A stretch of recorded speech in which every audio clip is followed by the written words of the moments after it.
বিসমিল্লাহির রহমানির রহিম। আমরা ৮০তম অধিবেশনে ডক্টর ইউনূসকে বাংলাদেশ সরকারের প্রধান উপদেষ্টা এবং আমাদের মহাসচিব মির্জা ফখরুল ইসলাম আলমগীর আজকে জাতিসংঘ অধিবেশনে ভাষণ দিবেন। যেহেতু আমরা আজকে সবাই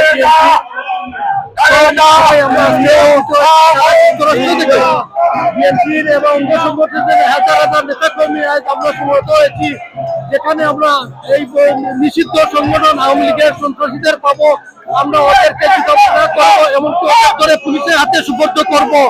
আমরা আওয়ামী লীগকে আমেরিকাতে আর কোনো জায়গাতে আওয়ামী লীগকে আমরা সহ্য করবো না। তাদের চূড়াগুপ্তা হামলা আমরা যেখানেই করুক না কেন আমরা ওদেরকে ধরে পুলিশের হাতে গণপ্রতিনিধি দিয়ে আমরা পুলিশের হাতে সুপর্দ করব। সবাইকে ধন্যবাদ আজকের এই অনুষ্ঠানে সবাই আসার জন্য এবং স্বতঃস্ফূর্ত অংশগ্রহণ করার জন্য ধন্যবাদ। ধন্যবাদ জনাব শোয়েব আহমেদ, আপনাকে অসংখ্য ধন্যবাদ।